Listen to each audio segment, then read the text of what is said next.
Welcome back to Boomshot. I'm Kale. This is Colby. And Marvel's What If Episode 3 has released, and let's just say that it's the best episode of What If by far. It was very interesting. Oh, by the way, we've been told to say this. We have an Instagram, so go follow us over there. We hope you enjoy the video. Thanks for watching. Boom. You looking for this? Alright, so we're going to go ahead and recap the episode. Yeah. You want to start her off? Yeah, so the episode opens with Nick Fury and Black Widow approaching the donut shop that they originally found Tony Stark in Iron Man 2. But in the same kind of events happen. He tells them to get down on the donut. They're inside the coffee shop. Black Widow walks in and goes to inject him with like the lithium dioxide or whatever to help with his like arc reactor problem. Yeah. But instead of, curing himself, he just falls over the floor and dies. I was shocked by this, dude. No, it took me by surprise, like legit. I was very confused. Which we had seen the promo with him lying on the ground and them two standing over, so we just assumed that like maybe Black Widow killed him or something like that. And so that's also what S.H.I.E.L.D. assumed too. Yeah, it still took me by surprise because it was such a stark contrast to the original, if you know what I mean. Alright. Anyways, following this, Thor and Hawkeye also die, leading Fury to discover that the assassin that killed Stark is also trying to kill the rest of the prospects for the Avengers initiative. Yeah, so that was a very good point. So Thor gets shot by Hawkeye's arrow, and then Hawkeye just died. Oh yeah, we see later in the episode how he dies, but yeah. Yeah, they didn't really know at first. Yeah, so at this point we don't know how they died.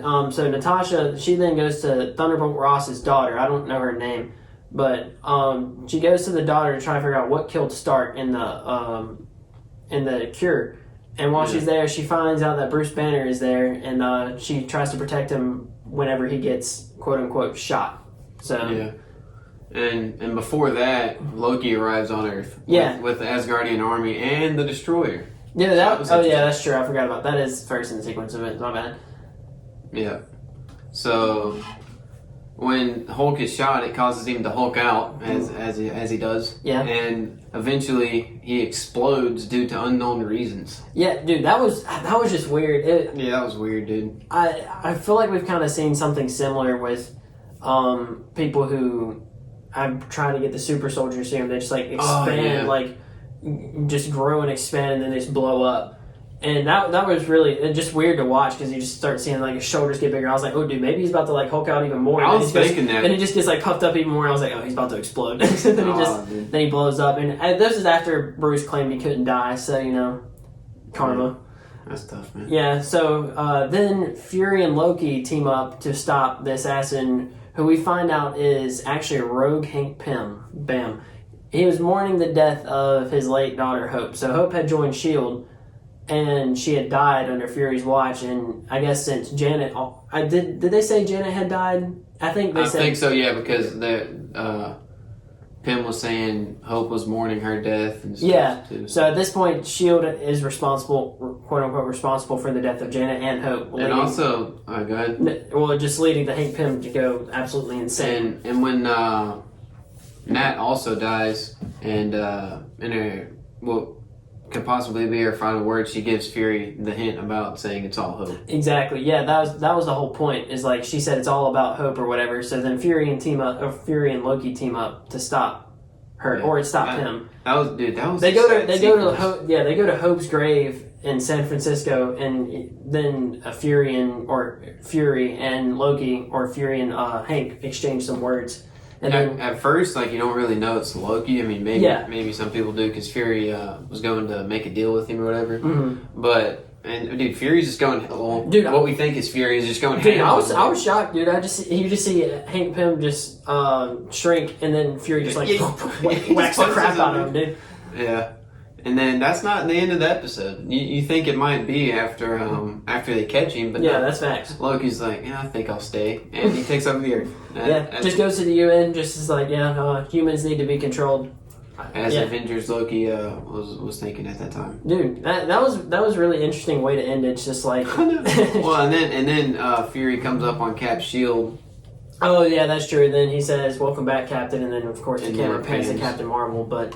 We all know he was talking to Captain America. Yeah, That, that's what I think. yeah, I think he was talking. Who cares about Captain I mean, he was Marvel? looking at the shield. I mean, Yeah, he was exactly. I mean, did he know Captain Marvel's there? Probably. Yeah, dude. If I thought that was Fury though fighting Hank, Oh, I did it first too. and I was about to say, dude, this man's insane. I was beginning to think it was Loki after he just started teleporting. And Yeah. there was like 100 of him. I thought, well, since he had pulled out the pager earlier, I thought it may have been Captain Marvel, and she just, is absolutely even more overpowered than she already was. But I guess not. That makes sense though. Like, dude, Loki kind of got a buff in this universe though. He's kind of insane. Dude, I mean, that was impressive. Punching. Oh yeah, what's it meant? exactly, dude. I don't even feel like Thor could have done that at that point, dude. Although Thor was going ham too on the shield guards. Yeah, he was. Dude, I mean, that was impressive from our boy Loki. Though. I know, man. He just needed his own show. That's all he needed. He just needed his own show. Now he's beast. Yeah. Okay. Brought out the best in Loki. Exactly. And for Easter eggs, we have a couple here. There's probably quite a few. Yeah. Not like too big, just look, as with all Easter eggs in this show, it's just subtle callbacks to the sacred timeline. But And there was one where Fury is talking about he had the whole speech wrote out and he's talking to Coulson. yeah, And I guess he didn't get to give it. yeah, that was. He doesn't die. That's, yeah, no, but he has the whole. There was an idea. He says that multiple times throughout the episode. Then we get wait, what? Yeah, go ahead. Then we get Coulson's password to his account, Steve. I love our I Heart Steve 0704. I appreciated that, dude. I know. I love how it has Independence Days like day and or month of date yeah. too. Like I think that's so funny. Just like, dude, Coulson's like obsessed. But it's kind of I would be obsessed too. So I guess in this universe, Coulson, He never. he doesn't die. Yeah. Is he a part of the Avengers? No, he was never part of the Avengers Initiative. So that's I'm kind saying, of what's he ironic. going to be now? Because it seemed like they were forming a new Avengers. Because he was saying, Yeah, that's at the true. end, then you got Cap coming out of the ice. Then you got Captain Marvel. Yeah, Captain Marvel. And then maybe Coulson joins him, dude. Dude, I love how that's like the exact opposite of what happened in like the main story. None of the Avengers died, but Coulson did. Now he's the only one alive other than Fury, I guess. But I think that's hilarious. And Cap, but he was in ice, so Yeah, that doesn't count. he wasn't really on the radar at that time. I Dude, guess. let's just be honest though. Hank Pym wouldn't have touched Captain Marvel, dude. Probably not, dude. Dude, her stupid little force field thing. Oh, that's true. It yeah, tanked the literally. Thanos headbutt, so it can probably tank anything except for the Yeah. Power Stone. Yeah. Except for the Power Stone. And so for our first question, we have: was the Nexus event for this episode Hope working for Shield? To me, it almost seems like it is because she didn't work for Shield, and she worked for Pym or Pym Tech, I think is what it was called, or Pym Industries, whatever it was. She worked for them with Darren Cross in the main timeline. So I guess if she worked for Shield, she would have never. She died in this timeline, so that made all the difference. I just thought of another Easter egg. Maybe you know how Pym's suit in this episode is kind of like Yellow Jackets. Yeah. Yeah, I guess like maybe. It's kind of like a weird cross between Wasp and Yellow Jacket. Yeah, like if he were to become evil, Yeah. he would kind of adopt some of the same suit Yeah. Like. things in his suit that Yellow Jacket had. Mhm. I don't know. I just thought that was interesting. Yeah, and we also another Easter egg is that we see the growth disc thing that he threw at Hulk's heart. Oh, That's how yeah. Hulk died. I was kind of thinking at that point because they said, didn't Natasha say something about nanotech? Yeah, I was thinking when Hulk died, I was like, didn't they throw one of those discs at him? And Yeah. that's why he got so big. But it still was a surprise to me. I think. no, yeah, it was to me too.